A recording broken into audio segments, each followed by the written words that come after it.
하겠습니다. 지금 방금 소개받은 저는 92년 중국을 갔거든요. 그래서 약 한 10여 년 거기서 사역을 좀 하고, 그리고 지금 그 LA에 와서 이렇게 또 우리 한인 커뮤니티 안에 교회를 개척해서 섬기게 됐습니다.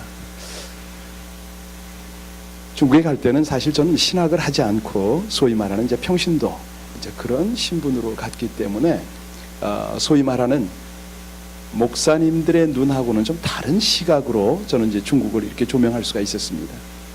특히 지금 돌아보면은 중국의 가정 구조에 좀 관심이 있지 않았나 싶은데, 여러분 혹시 제가 그 샤오 황디라고, 중국말로 해서 죄송한데 소황제라는 말 들어보셨습니까? 예, 들으셨군요. 중국이 사실은 개혁 개방과 함께 굉장한 발전을 거듭하지만 워낙 인구가 많다 보니까 한 가정에 한 자녀만 낳도록 했지 않습니까? 그 인구 정책을 그렇게 펴다 보니까 어떤 문제가 생기냐면 아빠, 엄마, 할아버지, 할머니가 한 가정을 이루고 있는데 이 가정의 아이는 하나입니다. 그래서 이 아이가 작은 황제로 군림을 하는 거죠. 그걸 이제 소황제다 이렇게 말하는데, 제가 그 중국에서 사역을 할 때 이렇게 그 초등학교 앞을 지나다 보면은 아주 그 특별한 그런 모습들이 연출이 됩니다. 엄마나 혹은 할아버지, 할머니, 아빠는 바쁘니까 더러는 아빠도 오시죠. 아이가 하교를 하는 시간에 등교는 말할 것도 없습니다. 하교하는 시간에 학교 문 앞에 다 서서 아이를 마중하고 있어요. 그거는 일상적이니까 이해할 수 있는데 거기서 멈추질 않습니다. 할아버지나 할머니가 이 손자가 해야 하는 학교 청소를 직접 들어가서 해줘요. 왜? 그뿐입니까? 가방을 들여다주고 온갖 그냥 거의 시중을 다 들어주는데, 그러다 보니까 이 아이들이 안하무인입니다. 할아버지, 할머니, 아빠, 엄마가 자기에게 사랑을 받으려고 그렇게 이 아이를 섬긴다고 이 아이들은 착각을 하는 것이죠. 사실은 이제 이 세대가 굉장한 중국의 문제 세대로 부각이 되고 있습니다.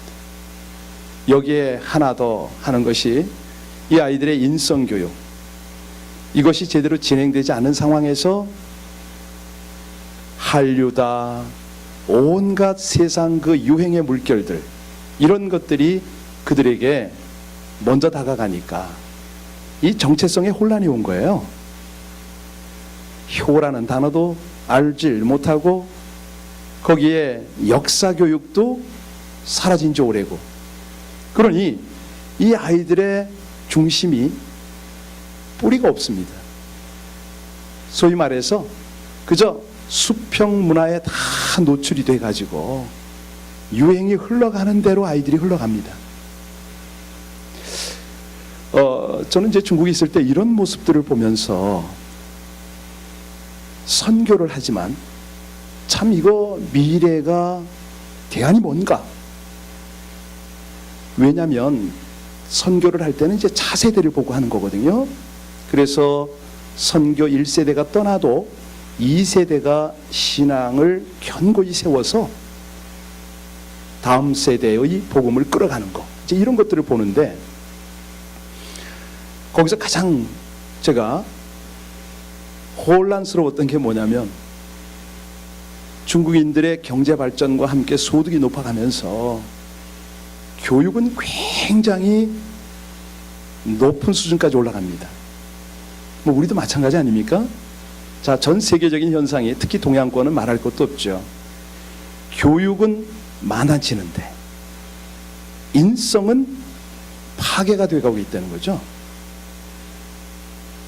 온갖 범죄들 다 일어나지 않습니까? 정말 안타까운 것은요, 점점 범죄의 연령이 낮아지고 있다는 거예요. 그리고 범죄가 굉장히 아주 지능적이고 파괴적으로 지금 그런 일들이 벌어지고 있습니다. 이것이 어디까지 발전되느냐? 가족관계까지요. 아들을 대학시키고 유학을 시켜서 고등학문을 다 교육시켜놨는데 집에 들어와서는 효를 모르고 소통이 안 돼서 자기들의 어떤 욕구가 충족되지 않아서 나름 부모님을 괴롭힙니다. 괴롭히면 뭐 그걸로는 우리가 이해할 수가 있겠습니다만은 거기서 한 걸음 더 나가서 부모님을 살해하는 수준까지 지금 가고 있지 않습니까? 이 부분에 있어서 참 가정이란 행복의 공동체인데 어쩌자고 지금 이렇게 가는가? 사실은요, 이것이 남의 얘기가 아니었습니다. 저는 30대 초반에 중국을 갔거든요. 그때 우리 아이들이 어렸는데 그때만 해도 아이들하고 참 이게 소통이 됐습니다. 평신도 선교사라는 이 배경이 참 약했거든요. 이제 90년 초반이니까 그때는 이 평신도 선교사를 이렇게 인정을 하질 않았습니다. 그래서 자연히 후원이 없었어요. 그러니까 굉장히 이 고된 그런 선교지 생활을 했습니다. 후원이 없다 보니까. 그래서 많은 어려움이 있었는데 그래도 가족들이 그 고난 속에서 똘똘 뭉쳐 있었거든요. 어려울 때니까. 가령 뭐 아침에 우리가 일어나서 가정 예배를 드리고 큐티를 한다.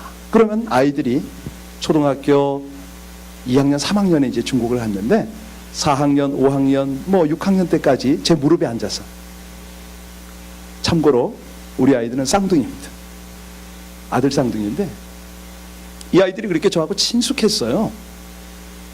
그리고 이 아이들이 말씀을 묵상하고 저한테 저 오늘 복을 깨달았어요. 그게 복이 뭐냐? 중국 사람 참 복 좋아하거든요. 복이란 재물도 아니고요, 명예도 아니고요, 전능하신 하나님이 나와 함께 하는 게 복이에요. 그래?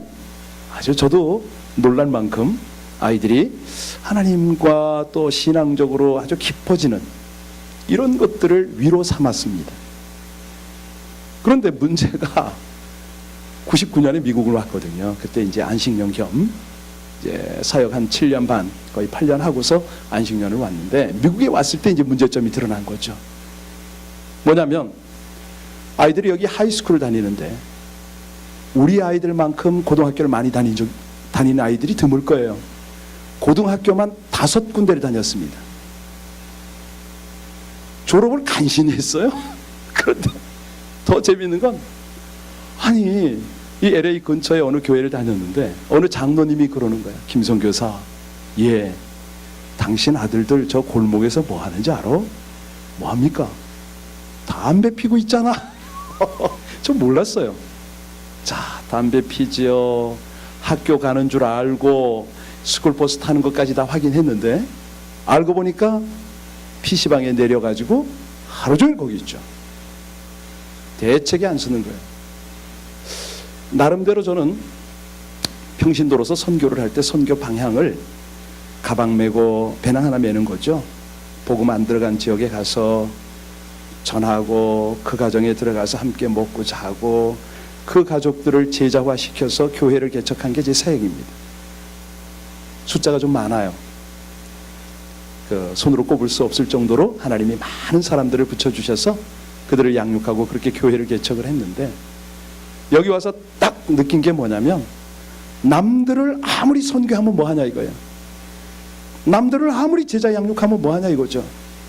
정작 자기 자녀,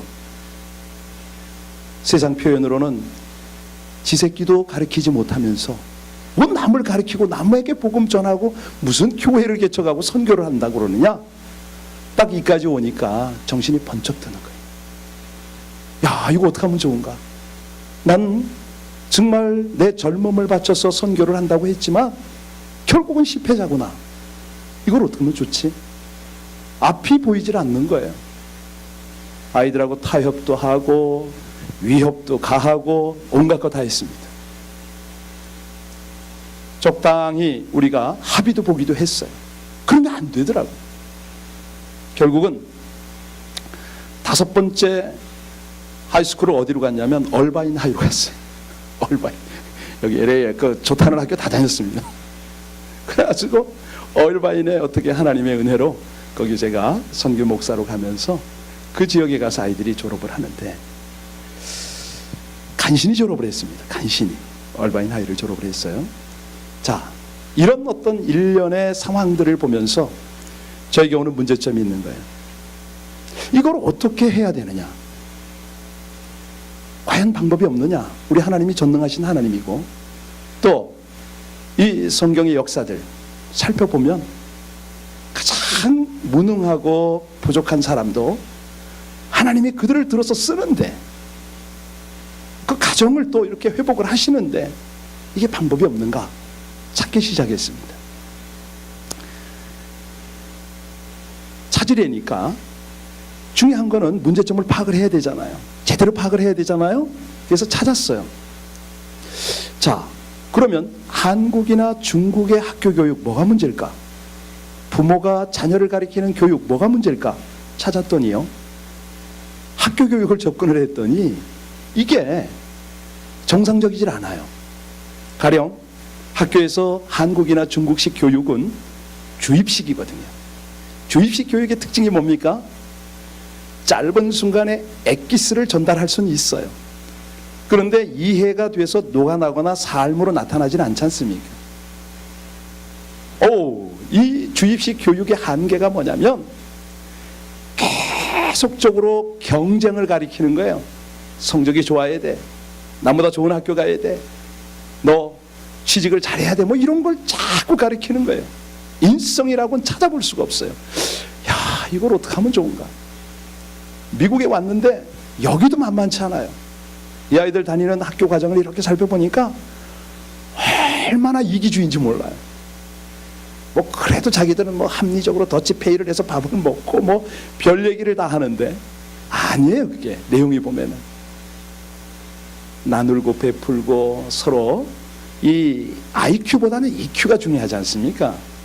예, 이런 것들이 전혀 없는 거예요. 자, 그러면 학교적으로도 문제고 사회적으로 문제라면 이 가정적으로는 어떻게 보완해야 되느냐, 이제 여기 이제 도전이 된 거죠. 모델을 찾기 시작했습니다. 어떻게 하면은 이걸 극복할 수 있을까? 그때 저에게 가장 강력하게 도전이 되었던 것이 바로 유대인 사회였습니다. 유대인 가정. 왜냐하면 그들은 2000년 넘게 나라가 없었던 민족 아닙니까? 그리고 2000년 만에 조그만 땅을 되찾고 거기 모였는데 세계 열국에 흩어져 있던 민족들이 모였어요. 그런데 그 자리에서 어떤 공통점이 발견이 됐냐면 수천 년 만에 만났는데 대화가 통하더라는 거죠. 자기들의 어떤 문화가 그대로 살아있더라는 것이죠. 예,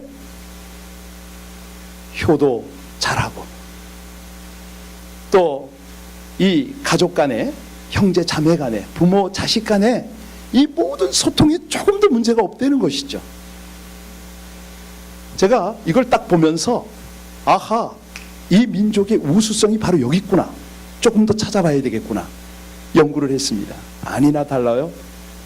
그들은요 세계 노벨상의 35%를 휩쓸지 않습니까? 우리가 잘 알듯이 미국에 있는 각 주류 유명 아이비리그 대학의 중요한 교수들은 다 유대인들이지 않습니까? 정계제게 말할 것도 없죠. 자, 그러면 저들이 가족 중심이고 민족 중심이고 국가 간도 투철하고 이렇게 잘 나갈 수 있는 저들의 어떤 생존 비법이 뭔가 조금 더 이제 또 확실하게 알아야겠다. 그래서 이제 여러 그 관계된 이제 교육 관계된 분들을 찾았습니다. 책을 보고 그리고 나서 얻은 깨달음이 뭐냐면 야, 이거구나. 여러분, 이 사람이요, 이제 우리 개신교에서는 십자가를 연상하시면 되겠는데요, 수직적으로 뿌리가 깊은 사람, 이 사람은요 어지간하면 요동을 안 하지 않습니까? 뿌리가 깊어야. 그런데 이 뿌리가 없으면, 다시 말하면 시면의 문화가 없으면 이 표면적 문화는요 늘 유행을 탑니다. 아니 우리 아이들은 아빠가 선교사 출신이고 여기 얼마나 가난뱅인데 고등학교 2학년 3학년이 되니까 차 하나 만들어내려는 거예요. 차 필요하다는 거예요. 아니 차 없으면 안 되는 건 아니잖아요. 집에 차 하나 있으면 되는데 차 사주면 또 그 다음에 무슨 일이 벌어지죠? 새 차 새 차면요 그 다음 단계 이게 세상 표면 문화에 노출이 되고 거기 익숙해진 결과입니다. 하나만 더 말씀드리면요 제가 저기 어디에 그 부목사로 딱 가는데 그날 아침에 저 기절하는 줄 알았어요. 두 놈이 짠 하고 나타났는데 밤새 머리를 샌돌하게 하고 탁 나타난 거야. 이야, 아니 대책이 안 쓰는 거예요 지금. 아니 목사로 지금 부임하러 가는 길인데 아침에 이 은혜가 다 깨지고 쏟아지니까 어떻게 할 수가 없잖아요. 차 안에서 화를 못 내잖아요. 억지로 참으면서 한마디 했어요. 야 뭐냐 그랬더니 뭐 탈색하는 시간을 놓쳤다나 어쨌다나 뭐 그 말이 맞는지 모르겠는데 여하튼 간에 두 놈이 머리를 또렇게 하고 나타난 거예요. 할 수 없이 그 교회 가서 인사를 못했어요. 목사님 죄송하지만 이 아이들은 소개하지 마시죠. 제 부부만 인사하겠습니다. 그런데 이 모든 과정을 통해서 제가 정말 하나님 앞에 죄송스럽고 제 자신이 한심스러운 걸 느꼈어요. 뭐냐 이거예요. 아비로서 아비의 역할을 못한 거 아닙니까? 그 전에 이미 대화가 돼야 되고 그 전에 이 소통을 통해서 서로 이런 부분에 대한 것을 해야 되는데 보니까요 제가 뿌리 교육을 시키지 않은 거예요. 가령 너희가 김씨면은 어디 김씨며 너희 학렬은 무엇인데 너희 조상 중에는 이렇게 탁월한 분이 계셨고 또 이렇게 바르게 살지 못했을 때 고난 가운데 무너진 사람들이 있다. 그러니 우리 가문의 역사를 알고 우리가 어떻게 살아야 할지 방향 좀 정하자. 뭐 이런 그 가장 기초적인 아버지로서의 교육을 못했더라고요. 아이들 탓할 게 아니었죠. 그 다음부터 정신을 차렸습니다. 이래서는 안 되겠다. 아들들아 이제는 나하고 공부 좀 하자. 내가 너희들을 진작 이렇게 가르치지 못한 것은 너희들 이 말 들어봤는지 모르지만 우리가 전쟁 그 다음 세대이기 때문에 그렇다. 부모의 사랑, 가정교육 이런 거 받을 겨를이 없었어. 어떻게 하든지 먹고 자라야 되고 살아야 되고 유지를 해야 되기 때문에 나는 그 과정을 못 거쳤다. 그랬더니 지금 너희들에게 내가 할 수 있는 게 이렇게 제한적인 거를 내가 미안하게 생각한다. 그러나 지금이라도 내가 이걸 깨달았으니 우리 함께 가자. 뭐 성경 공부다 뭐다 계속 했어요. 근데 이게 또 노하우가 없어요 제가. 아니 이걸 그냥 막 또 주입식으로 제가 배운 그대로 막 하고 있는 거예요. 이게 아니잖아요. 여기서는 디스커션을 해야 되고 서로 이 어떤 의견을 들으면서 그의 생각을 끌어내고 그것에 대한 어떤 대안들을 만들어가고 이런 것들이 이 시대 교육인데 이게 잘 안 되는 거예요. 유대인들을 다시 봤어요. 저 사람들은 어떡하나 그랬더니요 기가 막힌 거는 이 사람들이 그 안식일이라고 맞는데요 저녁에 가면 제가 여기 우리 삼각 행콕팍 쪽에 보면 많죠. 그쪽에 제가 유대인 집에 몇 번 갔습니다. 이분들이 어떻게 사는가 그랬더니요 기가 막힌 건 각 집안에 TV가 하나도 없어요. 거실에는 책장이에요. 식탁이에요. 아니 저녁을 먹는데 온 가족이 정장을 하고 나와서 딱 먹는 거예요. 애가 밥 먹다가 떨어뜨리잖아요. 가서 또 갈아입히고 손 씻고 와서 앉아요. 근데 너무 놀라운 것은 식탁에 앉는 시간이 보통 2시간에서 3시간이야. 유심히 봤죠. 왜 이렇게 식사 시간이 긴가? 계속 토론합니다. 아빠가 혹은 할아버지가 계시면 할아버지가 아이들에게 끊임없이 질문을 해요. 아이들은 그 질문에 아주 자기의 지식을 총동원하고 또 순간순간 머리를 굴려가면서 지혜로운 대답들을 하더라고요. 깨달았죠. 이거구나. 저것이 조상 대대로 해서 저들의 언어와 문화와 정체성과 이게 유지되는 방법이구나. 그때 알았어요. 밥상머리 교육. 이 식탁에서 더 자세히 봤어요. 그랬더니 그날은요, 그 집에서 가장 귀한 그릇에 그 어머니는 가장 맛있는 음식을 만들어내고 가족 수대로 촛불을 다 켜서 그 가정을요 완전히 우리 개신교식으로 말하면 교회식으로 만들어 놓고 성전을 삼아 놓고 거기서 그렇게 하는 거예요. 너무 부럽더라고요. 아이, 사실은 엊그저께 어제죠. 부활주일 날 한국 갔다 온 어린애가 있었어요. 제가 그 아이를 자꾸 물었어요. 한국 가니까 좋아? 좋대. 뭐가 제일 좋아? 그랬더니 예, 가니까요 우리 할머니 할아버지가요 텔레비 틀어놓고 밥 먹어요. 그래서 너무 좋았어요. 우리 교회는 어린아이가 있는 집에는 텔레비를 못 놓게 합니다. 제가 그때 이후로 이건 아니다. 가족끼리 밥상에서 소통을 해야 되고 아이들의 눈높이에서 대화를 해야지. 이건 아니다. 여러분 TV 다 없애십시오.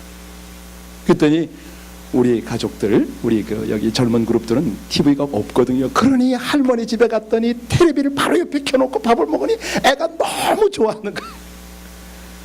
그런데요, 이게 얼마만큼 우리 아이들을 망치는 길인지 아시죠? 지금은요 TV고 모든 게 자극적이잖아요.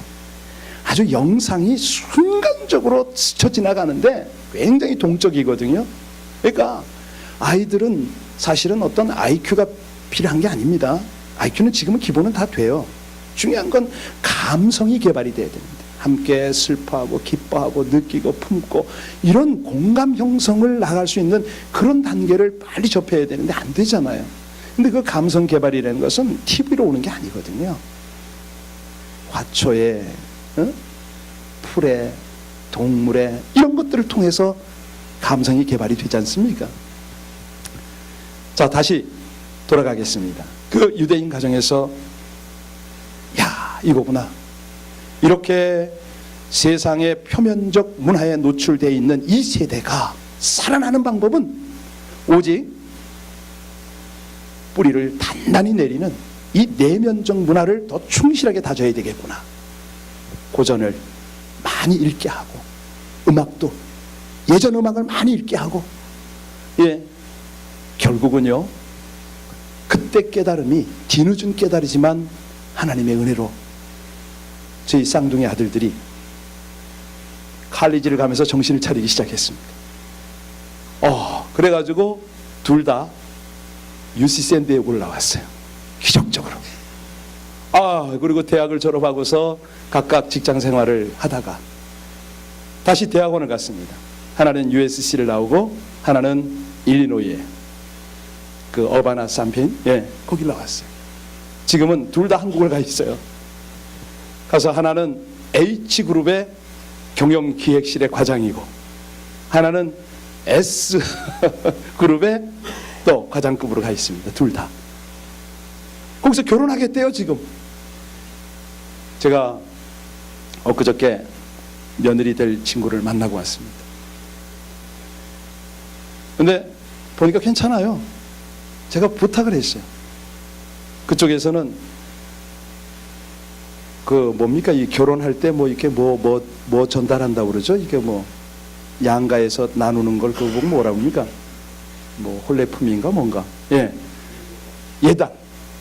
예단인데 뭘 해드릴까요? 아버님 양복일. 난 어떤 예단도 필요 없다. 딱 하나 내가 필요한 것이 있는데 네가 우리 아들과 함께 결혼 예비 학교를 가면 그 수료증을 나에게 주면 그걸 난 예단 삼을게. 제가 그렇게 부탁을 했어요. 왜냐하면 지금부터라도 우리 세대가 그러면 되잖아요. 그렇죠? 제가 지금 어떤 자랑을 하려고 이런 얘기를 한 건 아니고요. 우리의 인성교육이 얼마나 중요한가. 다음 시간에 제가 시간이 허락되면은 효교육하고 역사교육하고 고난교육하고 경제교육 이런 것들을 좀 나누고 싶습니다. 이걸 통해서요 하나님이 우리에게 허락한 가정이 행복해야죠. 이 인성을 그런 어떤 목표를 두고 개발을 하고 나가면은 정말 우리뿐만이겠습니까? 우리 커뮤니티 나가서 타인종에게까지 아주 긍정적이고도 효과적인 그런 놀라운 은혜들이 나타날 겁니다.